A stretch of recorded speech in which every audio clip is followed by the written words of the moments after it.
Olá, amigo. Seja bem-vindo. Eu sou o professor Moreno e você está ouvindo o Noites Gregas, este podcast dedicado aos mitos e às narrativas que herdamos do mundo antigo.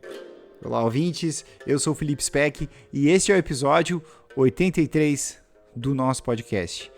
O Noites Gregas entra agora num novo momento.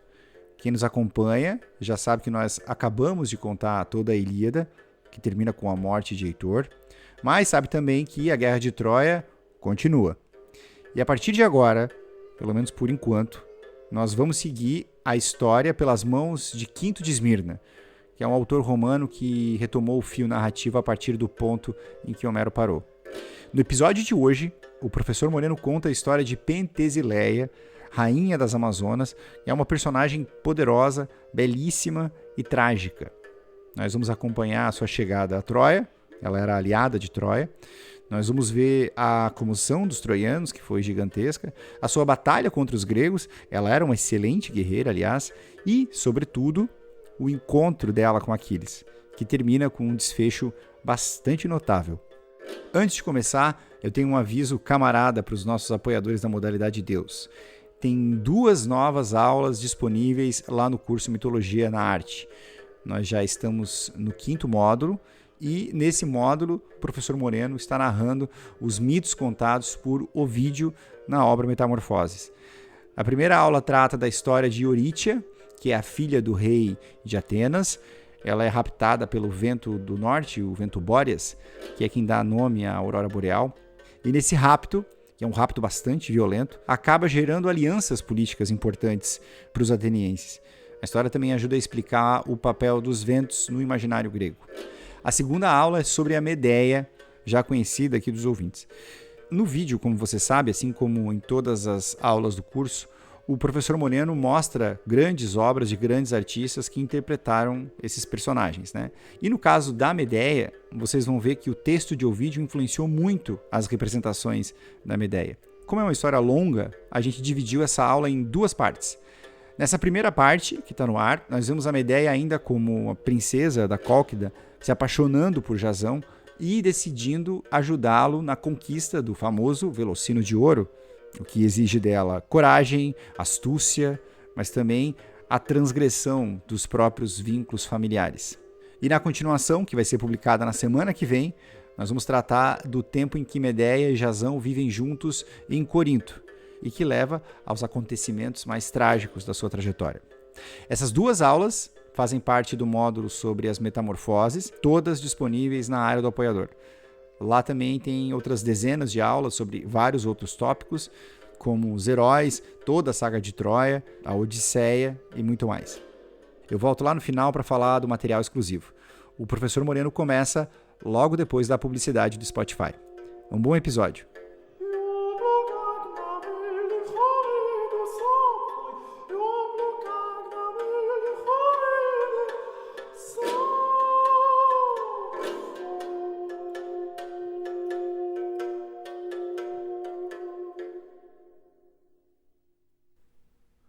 Este episódio tem uma grande novidade.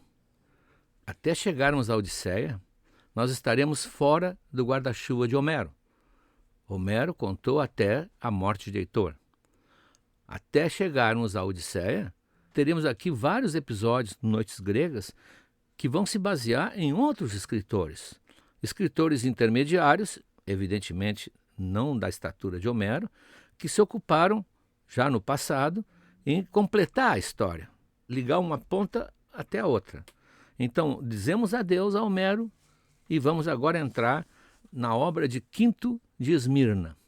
Quinto de Esmirna, evidentemente um autor não tão famoso, ele se preocupou em escrever um livro chamado Depois de Homero. Alguns chamam de pós-homérica, exatamente para preencher essa lacuna dessa grande narrativa que é a saga de Troia. Nossa história parou no episódio anterior, quando ocorre o funeral de Heitor. Assim que Troia parou de chorar a morte do seu grande defensor, aparecem visitantes importantíssimos que vão fazer parte da luta contra os gregos.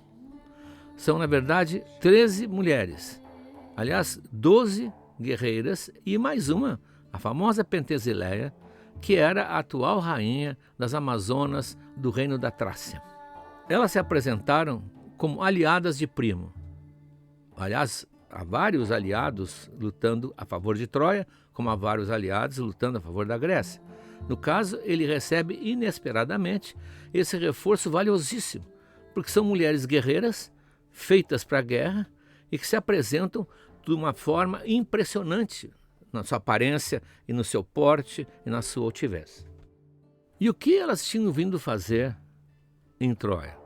Aliás, em Troia, que já estava mais ou menos prestes a cair. Há vários motivos. Um deles, porque elas gostavam de guerrear, e na verdade a guerra de Troia era uma oportunidade única para quem praticava o esporte. Segundo, porque a figura de Heitor atraía muito a Pentesileia. A Pentesileia era uma grande adoradora, ela quase venerava o Heitor, e ela esperava conhecer o grande herói da sua vida.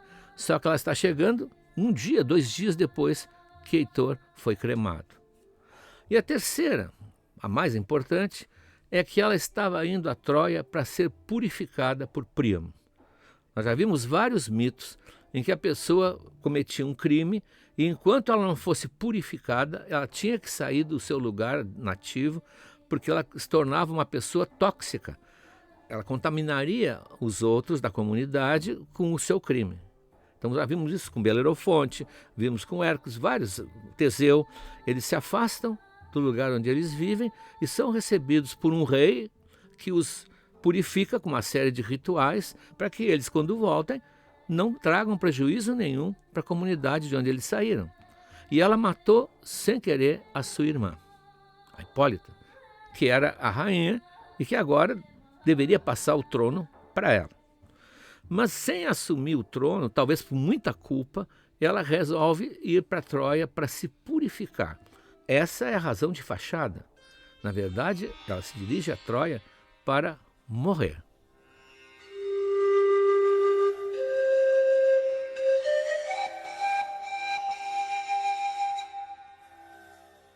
Como amazona, ela vai morrer lutando. E ela resolve que vai fazer isso em Troia para se livrar da sua culpa e se livrar das eríneas, as famosas vingadoras que perseguem todo aquele que derramar o sangue da própria família. Vimos também em várias situações que eles não distinguiam a morte por um crime doloso, intencional, por uma morte acidental. Vários fizeram isso, jogando um disco no arremesso da prova que cai na cabeça de um e mata, ele passa a ser impuro. Belerofonte fez isso, matou sem querer um cunhado ou um primo, ele tem que ser purificado. Então ela estava lá para ser purificada pelo primo.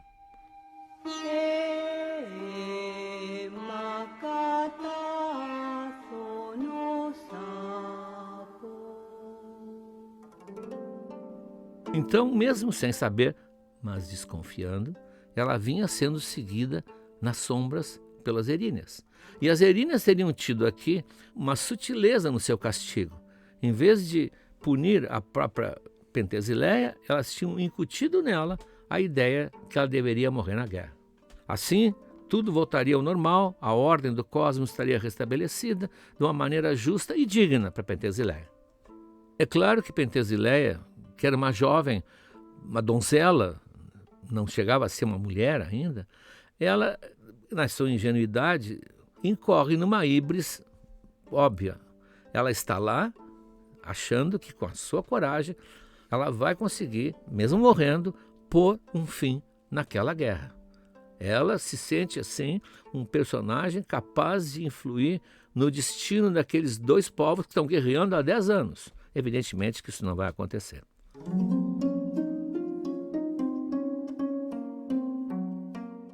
Para os troianos, que estavam no pior astral de todos os tempos, tinham perdido o seu grande defensor e sentiam pouco a pouco que a guerra ia terminar e não ia ser bom o final para eles, para os troianos foi um espetáculo a chegada delas.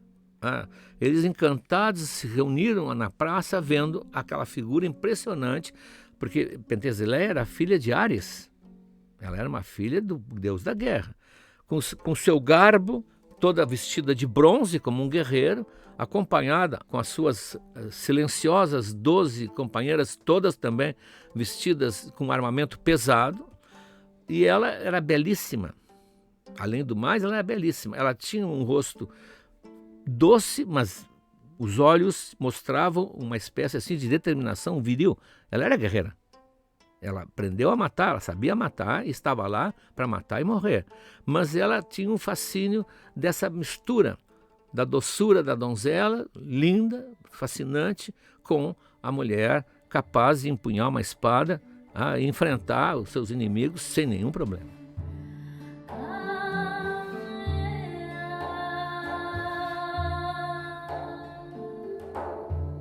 Na verdade, foi um desfile curto, mas espetacular até o Palácio de Príamo, que a recebeu com todas as honras, mas que a recebeu como se recebesse uma filha que estava afastada há muitos anos.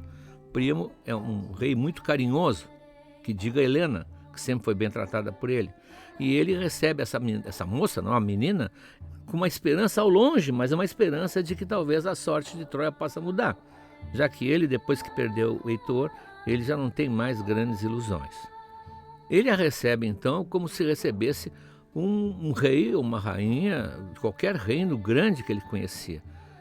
Ele a trata com toda a dignidade, lhe dá presentes, faz um jantar, um banquete e entusiasma a própria Pentesilea pela confiança que ele deposita nela, pela confiança que ela vê nos olhos dele. E ela faz um discurso. Ela, na flor dos seus 19, 20 anos, imbuída dessa missão que ela acha que ela tem de pôr um fim à guerra, ela faz uma promessa que ninguém tinha até então tido a coragem de fazer. Ela diz: eu vou derrotar Aquiles e depois vou destruir o resto das tropas gregas. Vou queimar os seus navios e vou libertar Troia. Todos nós, ao ouvir o que ela diz, sabemos que ela está se dirigindo em marcha acelerada para o seu próprio fim. Além de ser uma desmedida absoluta, uma jovem vai pôr um fim a essa guerra que há 10 anos está massacrando tanto gregos quanto troianos. Evidente que ao ouvir isso, Andrômaca, a viúva de Heitor, ela estava ouvindo, mas murmurava para si própria, e isso o Quinto de Esmirna conta. Ela falava com seus próprios botões, uma expressão que não pode usar porque eles não tinham botões na sua roupa. Pobre moça, para que essas promessas, meu Deus? Para que esse orgulho? Sua tola. Mas que loucura é essa? Tu não tens ideia do que seja Aquiles num campo de combate? Tu não tem força suficiente para lutar com ele? Ele vai te matar no primeiro golpe. O meu marido, Heitor, que era visto como um deus aqui em Troia, tombou logo que foi enfrentar o Aquiles, está morto. E tu vais vencer? Pobrezinha, tu não vai ter um fim muito bom.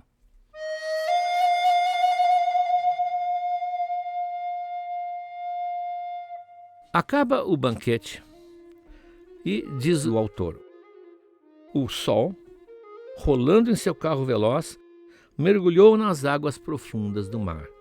Era o fim do dia. Essa bela frase, para nós, deveria causar um espanto, porque o sol lá mergulha no mar. E o sol para o Brasil nasce no mar. Evidentemente que existem interessados na Pentesilea. Há interessados, inclusive, na presença dela lá em Troia. Uma delas é Atena. Atena, vejam, Troia não caiu ainda. Heitor morreu, mas Troia continua de pé. Então Atena vai fazer o possível, exatamente, para apressar a queda de Troia. E uma delas é liquidar Pentesilea rapidamente. Então, no sonho, Atena, na figura de Ares, que é o pai da Pentesilea, a astúcia de Atena, evidentemente, é muito grande, ela aparece para a jovem, e eles acreditavam que durante o sonho as pessoas conversavam com ela. O sonho era uma espécie de aviso premonitório do que iria acontecer, o que devia acontecer. Então, no sonho, Pentesilea vê, talvez até tenha sorrido enquanto dormia, o seu pai, o deus da guerra, que vem estimulá-la para lutar sem medo, sem piedade contra Aquiles, porque com certeza ela ia vencer. Com certeza ia dar certo, coitadinho. E é óbvio, como Palas Atenas já estava prevendo, o coração da Pentesilea ficou radiante, pois o pai dela, um deus, tinha vindo profetizar que a vitória ia ser dela, apesar de ser uma luta terrível, mas que ela ia finalmente comandar a vitória dos troianos.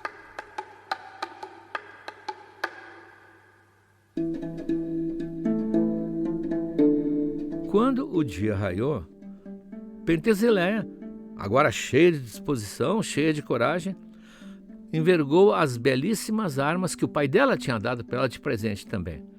Eram armas magníficas, como aquelas que Hefesto fazia para Aquiles, todas trabalhadas na prata e no ouro, extremamente fashion, porque Pentesilea é guerreira durona, mas ela só vai lutar elegantemente vestida.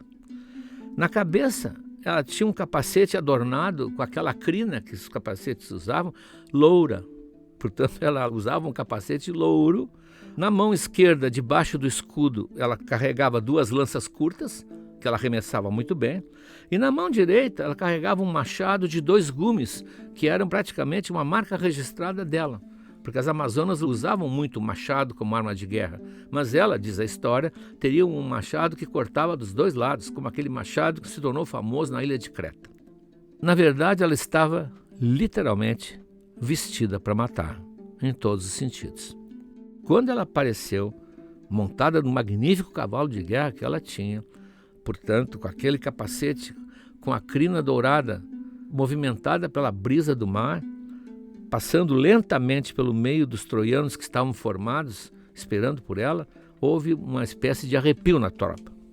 Ela tinha recebido de Príamo o comando dos troianos naquele dia. Mesmo os príncipes de Troia estavam sob suas ordens. E a um comando seu, todos ficaram prontos. Então, seguida por todos atrás dela, ela se lançou ao ataque.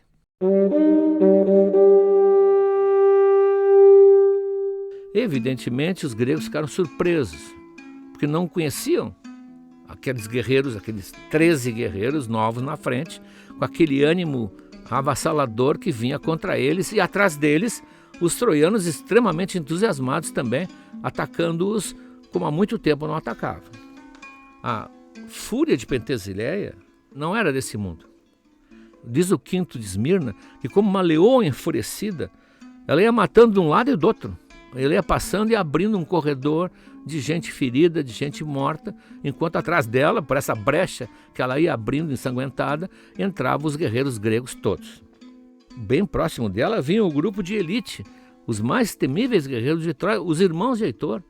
Os irmãos de Heitor, o Paris, o Deífobo, os seus amigos, todos os peritos em combate no corpo a corpo.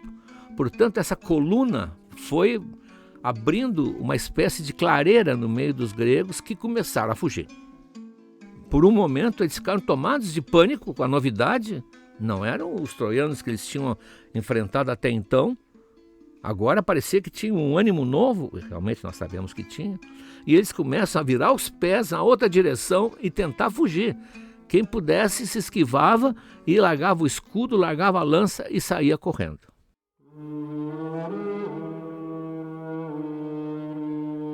Atrás deles, no calcanhar deles, vinha a Pentesilea. E ela, uma voz clara se ouvia no meio da batalha toda: ninguém vai escapar de mim. E onde é que estão aqueles? E o Ajax? Onde é que está? Não querem me enfrentar, seus cretinos? Pois eu vou pegar vocês dois. Vocês vão pagar os ultrajes que fizeram a Príamo. Podem se preparando. Vou arrancar suas almas do corpo e vou jogá-las no inferno. Isso dizia ela, muito longe de onde estava o Ajax e o Aquiles. Para a sorte dela, nessa hora, lá perto do túmulo de Pátroclo, os dois estavam atirados no chão, bebendo corajosamente, como bons 2 guerreiros, em homenagem ao amigo morto. Nem sabiam do que estava acontecendo. Príamo, que estava observando aquela novidade no combate, teve uma breve esperança. ele sentiu que talvez a sociedade não fosse desaparecer, que talvez eles fossem vencer os gregos, ajudados por essa força nova, por esse sangue novo. E ele elevou as mãos para o céu e pediu a Zeus que concedesse a graça de cuidar dessa moça, porque essa moça era muito importante para o futuro de Troia. Bom, um pedido direto a Zeus raramente deixa de ser ouvido. E nesse momento Zeus estava on, porque ele acompanha, como nós sabemos, a Guerra de Troia como sendo uma série da qual ele não perde jamais um episódio. Ele é um grande apreciador da saga de Troia. E ele então manda uma resposta instantânea. Uma águia gigantesca passa voando para o lado esquerdo do céu, trazendo nas garras uma pomba agonizante. E Príamo entendeu a mensagem. A sorte de Pentesileia estava traçada. Ela não ia sobreviver. Quem também assistia de camarote, lá em cima das muralhas e lá nas torres, quem assistia essas façanhas de Pentesileia eram as mulheres troianas. Elas estavam em peso, se acotovelando e vendo pela primeira vez uma mulher que se igualava aos homens e punha os homens para correr. Ou melhor ainda, superando ainda aquela almarada toda que agora estava levantando a poeira em direção ao acampamento grego. Entre essas mulheres, uma mulher jovem, embora já tivesse filhos, a Hipodâmia, fica tão entusiasmada que ela dá um salto e conclama as suas companheiras. Ela quer entrar na luta também. Ela não quer ficar olhando. Ela diz: coragem, amigas. Vamos assumir aqui também a nossa luta. Nossos corpos são tão vigorosos quanto os homens.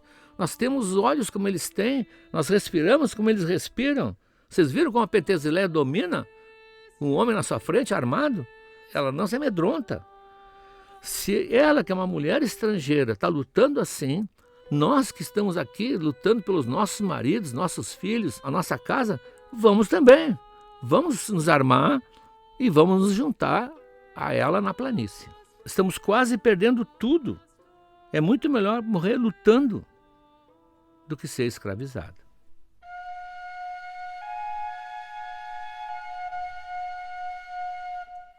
Essa fala inflamada caiu como uma faísca no meio da palha.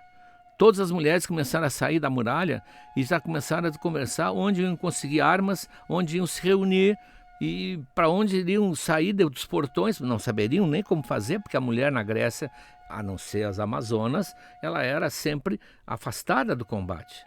Elas não tinham a formação de combate, não sabiam matar, que é uma coisa horrorosa, tinha que ser treinado. Elas não sabiam talvez empunhar as armas e elas iam realmente agora na força e na coragem. Quando surge uma outra voz.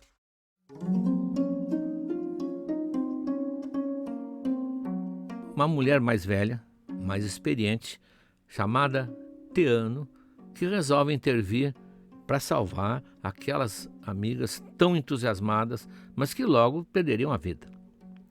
Não façam isso, queridas. Não façam. Aqueles gregos lá fora, eles são guerreiros calejados, eles já mataram muita gente. Quantos troianos eles já mataram? Vocês não são páreo para eles. Vocês estão vendo Amazonas. As Amazonas nascem treinando para a guerra. Elas são preparadas para isso. Elas são mulheres, mas que têm todo o treinamento masculino. Elas podem, nós não. Olha, acho melhor vocês irem para casa e ficar aguardando o resultado dessa batalha de hoje. Eu tenho esperança, eu sou muito otimista, que com a ajuda desse reforço feminino nós vamos vencer, mas não com a nossa ajuda no campo de batalha. Realmente as palavras de Teano eram muito ponderadas e a maioria achou que seria um sacrifício completamente inútil fazer o que elas estavam pensando inicialmente.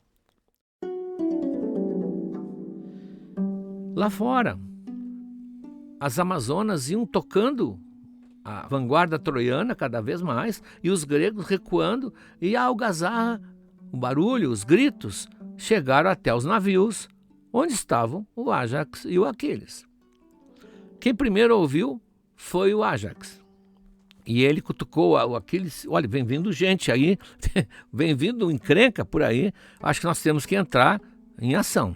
Então os dois levantaram, onde estavam reclinados na areia, se armaram rapidamente e correram em direção aos gregos que vinham fugindo. Ao verem os dois, um novo ânimo surgiu no exército. Agora os dois campeões, os dois mais famosos guerreiros de toda a guerra estavam ali, e eles tiveram coragem agora de enfrentar de novo os troianos e segurar o avanço da Pentesileia. No meio, naquela confusão toda, Pentesileia avista os dois. Ela estava procurando desde o início e agora os seus olhos localizaram os dois. E ela corre em direção a eles, sem hesitação, abrindo caminho entre gregos e troianos, enquanto Ájax e Aquiles aguardavam calmamente, olhando para ela com curiosidade. Ela não disse nem bom dia, e já foi jogando a cavalo, andando, galopando no seu cavalo, foi jogando uma lança certeira em direção a Aquiles. Só que bateu no escudo, que tinha sido feito por Hefesto, e se fez em 1000 pedaços. O escudo do Hefesto era invencível. Ela ficou desapontada porque ela já pensava que teria deitado o primeiro no chão. Ela vai para essa segunda lança e preparou o arremesso, mas não sabia qual dos dois ela ia jogar, e mexendo a ponta para um lado e mexendo a ponta para o outro. Ela usa a sua palavra, ela tem muita confiança na palavra. Ela diz: droga, desperdicei uma lança, mas dessa vez não vou errar. Venham, que vocês vão ver a força de uma amazona. Não sou filha de Ares por acaso, não. Eu tenho mais coragem do que os homens.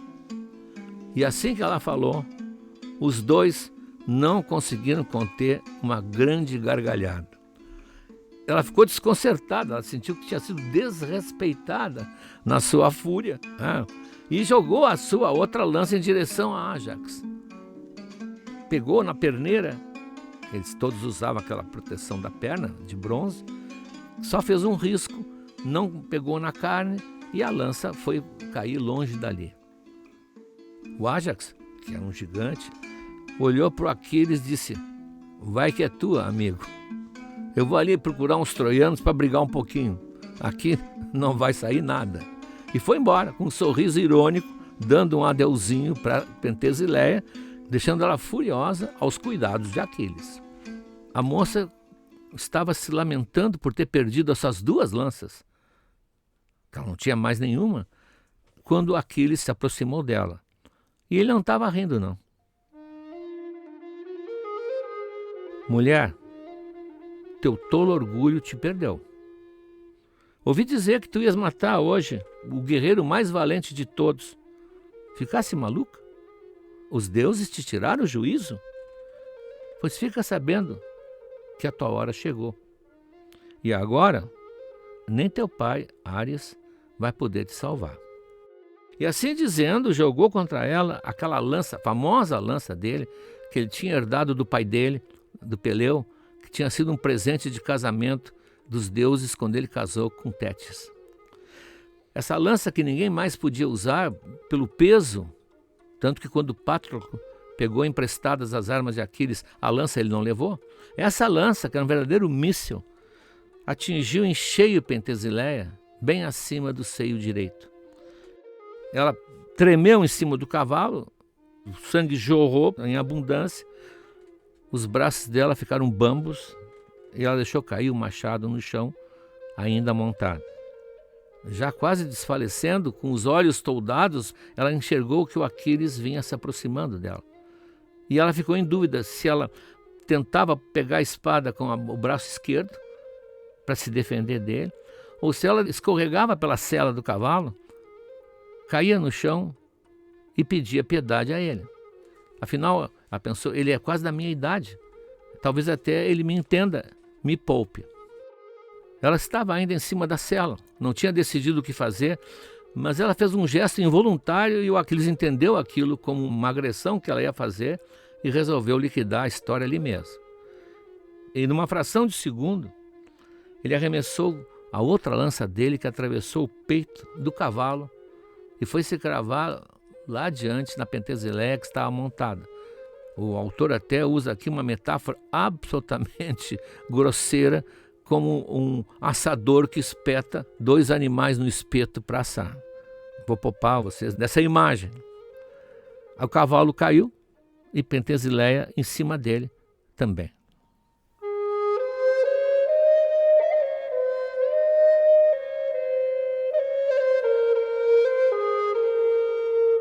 Moça, se tu esperavas ganhar as honras do Príamo, os deuses não te sorriram hoje. Eu sou mais valente do que todos. Eu sou a luz do meu povo. Eu sou o flagelo de Troia. E o teu flagelo também, inocente. Por tolo orgulho fosse deixar as tarefas de mulher para te envolver numa guerra. Numa guerra! Se até os homens têm medo disso. E enquanto falava, ele de um puxão arrancou com um só golpe a lança que estava cravada no cavalo e nela. Pentesilea virou os olhos para Aquiles e o coração dela bateu pela última vez. E sua alma deixou esse mundo. Curioso para saber, ele nunca tinha visto a Pentesilea. Ela está armada de guerra, com capacete que cobre grande parte do rosto, quem conhece os capacetes gregos. Ele então queria saber como eram as feições dessa moça. Pela voz, ele já tinha reconhecido, era uma jovem pelos gestos, pelos membros, pela agilidade, mas ele não sabia como ela era. E ele tira o capacete e vê pela primeira vez o rosto belíssimo, gracioso, sem sinal nenhum daquela morte que se aproximava, já estava quase chegando, emoldurada pelos cabelos que agora tinham se soltado, aqueles olhos serenos, como se ela estivesse se preparando para dormir. Todos os gregos que estavam próximos se aglomeraram ao redor dela, num silêncio cheio de respeito e de admiração, pois parecia para eles que estavam vendo a própria Artemis, a própria deusa Artemis adormecida. E quantos deles não pensaram, não sonharam em como seria a vida deles se eles tivessem uma esposa assim, esperando por eles quando eles voltassem para casa. Essa beleza que ela estava irradiando naquele momento não era por acaso. Ela era belíssima, mas aqui havia intervenção também divina, dessa vez do outro lado. Atena sempre intervinha a favor dos gregos. Agora a Afrodite quer dar a resposta e quer causar uma perturbação grande no Aquiles. E ela que fez essa beleza ficar mais estonteante ainda, mais serena e mais trágica diante da morte, para deixar o Aquiles completamente fascinado pelo rosto que ele tinha visto. Aqui a Afrodite usa suas armas, a deusa do amor. Ela queria que Aquiles, diz o autor, sentisse a flecha afiada do amor arrependido. E como ela tinha planejado, e a Afrodite ainda mais errava o bote, Aquiles ficou muito abalado por ter matado uma pessoa que havia agora tão bonita, tão doce, tão meiga, que ele podia, inclusive, ter apresentado ao pai dele lá na Ptia, ter apresentado ao Peleu como a noiva real dele. Pela altura, pela beleza, ela era uma verdadeira deusa.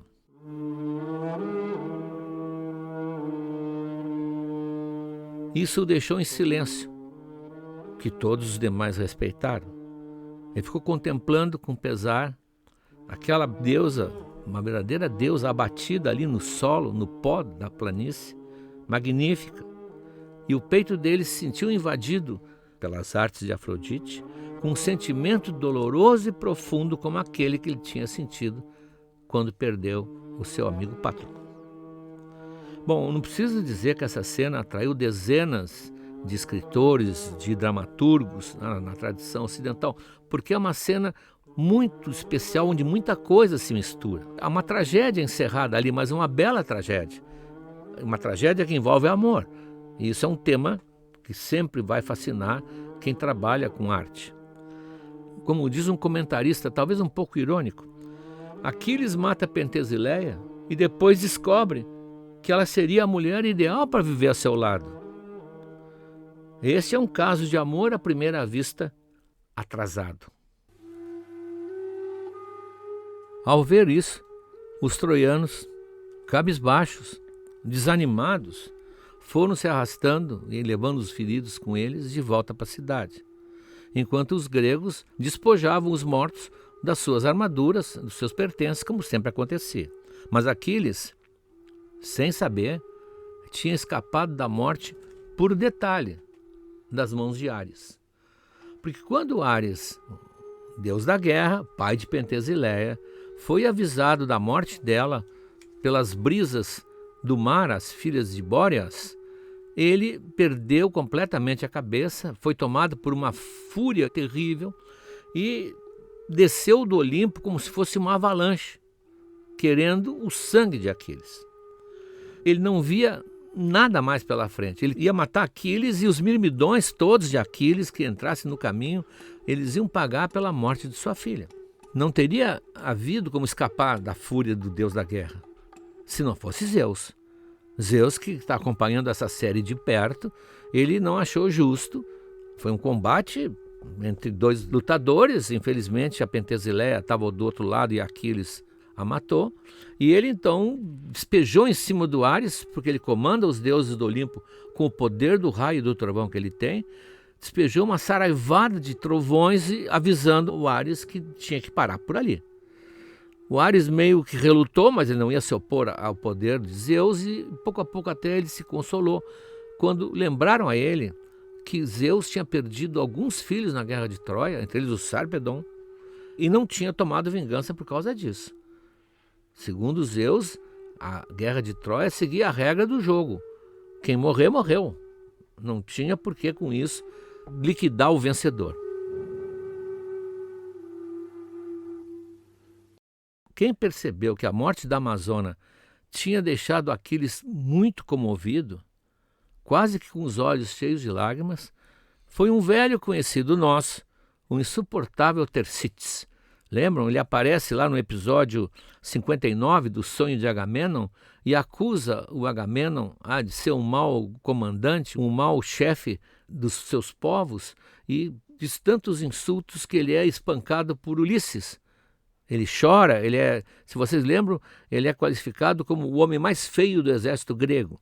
O que para o grego isso era uma coisa muito importante, né? A beleza. Segundo um comentarista da época, dizia Tersites é aquele que ficou famoso na guerra de Troia, não por seus feitos, não por sua linhagem, mas pelos insultos que proferia. Nesse momento, o Aquiles está ali vulnerável e o Tersites, como uma mosca varejeira, ficou em volta, fazendo comentários debochados sobre o corpo da Pentesileia, comentários obscenos e ironizando aquilo que para ele era uma tolice, aquela paixonite do Aquiles, de repente por uma amazona que se pudesse teria matado ele com a sua lança, que isso é coisa de fraco, é de covardes, e ficou ali azucrinando os ouvidos do Aquiles, que já não estava com seu humor muito bom. Tanto ele faz que o Aquiles não aguenta mais. A raiva subiu até a cabeça, ele cerrou o punho direito e acertou um golpe, diz o autor, entre o queixo e a orelha do Tersites. Tersites cai no chão praticamente agonizante. Seus dentes caem no chão e ele, quando cai, da boca jorra um monte de sangue, deve ter seccionado alguma artéria, alguma coisa, e ele vai morrer ali, vai se esvair em sangue no pó, praticamente ao lado da Pentesileia. O irônico é que ninguém teve pena dele, pois desde que haviam chegado a Troia, ele vinha perseguindo e humilhando todo mundo com a sua língua ferina, e agora recebia o que merecia. Pelo contrário até, a multidão vibrava aos gritos de "Aí, Aquiles, toma, miserável, bem feito, mané".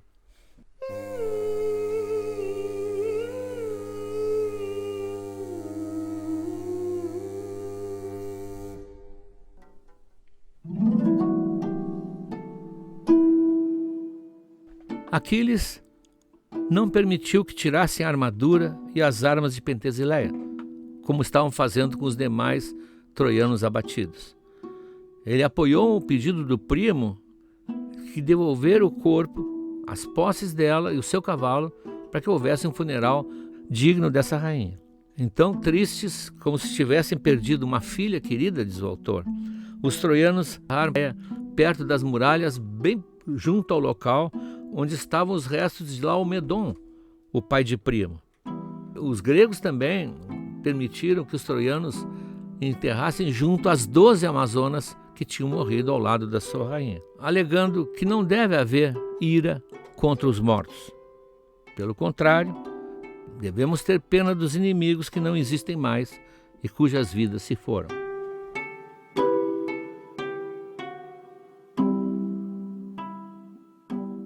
Volto a lembrar que essa história não foi contada por Homero.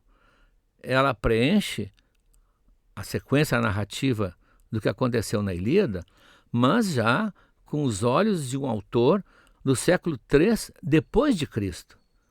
Portanto, já estamos numa outra Grécia, numa outra Roma, nós estamos com outro pensamento, já existe o cristianismo e, pelo que se nota, há toda uma intenção do Quinto de Esmirna de pregar a diferença de papéis entre os homens e as mulheres. A fala de Andrômaca e a fala de Teana reforçam a ideia de que o lugar da mulher é o lar e o lugar do homem é na guerra. E isso ele quer reforçar. E a derrota de Pentesileia é usada simbolicamente como isso. No caso, um belíssimo exemplo, porque ela era bela. E as cenas belas impactam muito mais. Mas o que está por trás daí é um período já, embora posterior historicamente a Homero, um período em que existe a necessidade muito grande de reforçar o patriarcado aqui. E para isso a figura sob medida é a Amazona. A Amazona que não é homem, que não é mulher, segundo o grego. Na verdade é a mulher que transgrediu o papel que ela deveria ter. É a mulher que toma conta da sua vida, combativa, e que eles representaram com armas na mão, que era quase impossível na Grécia. Embora em outros povos lá do Oriente Médio houvesse mulheres que lutavam ao lado dos seus homens, caçavam e exerciam uma vida normal também no lar. Então sempre que um herói na Grécia vai ser consagrado, ele tem que passar por uma espécie de batismo, o batismo necessário, ele tem que enfrentar as Amazonas. Por isso as histórias todas das Amazonas são tão desconectadas, porque cada herói tinha que um dia cruzar o caminho. Hércules, evidentemente. Teseu, o rei de Atenas, as Amazonas vão até Atenas para ele enfrentar. O próprio Príamo já tinha tido contato com as Amazonas. O Belerofonte. Então, é uma espécie de marca do homem se opor à mulher, que não é a mulher, entre aspas, normal que eles esperavam. E, por isso, não podia terminar a vida de Aquiles, que está prestes a morrer. Em breve ele vai ter o seu fim.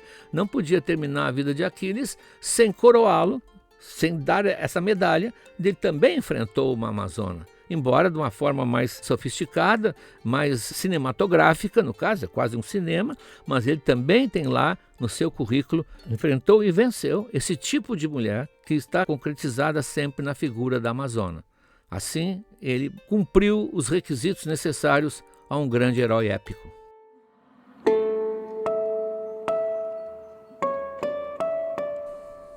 A astúcia de Afrodite vai surtir efeito. Ao torná-lo mais sentimental, ao fazer com que ele se encontrasse mais profundamente com seus sentimentos, ela estava preparando sutilmente a morte de Aquiles.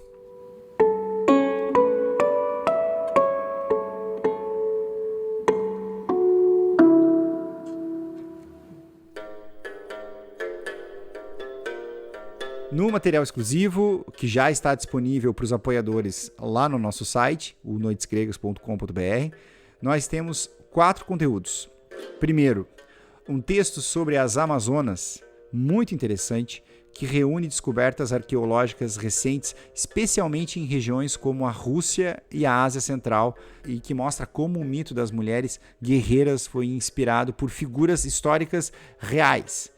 Um grupo de arqueólogas encontrou, por exemplo, dezenas de túmulos de mulheres armadas com evidências de que elas lutaram a cavalo e morreram em combate. Tem a leitura comentada de uma ânfora grega atribuída ao pintor Ezequias, ou Ezequias, que representa o momento em que Aquiles mata a Pentesileia. É uma imagem poderosíssima e que consegue representar, ao mesmo tempo, o que é impressionante, beleza e guerra, morte e arrependimento. É bem bonito. ainda sobre isso, tem também uma análise mais detalhada dessa obra, focando na técnica de figuras e na composição da cena. Esse vaso é um exemplo clássico de como a cerâmica grega foi muito além da ornamentação e chegou a expressar verdadeiras cenas dramáticas. E por fim, como sempre, tem uma pequena galeria com representações de Aquiles e Pentesileia na arte, desde a Grécia Antiga até o século XIX. Todo esse conteúdo disponível para os apoiadores do podcast. Para acessar, basta apoiar em noitesgregas.com.br/apoiar. Por hoje é isso, minha gente. Um grande abraço e até o próximo episódio.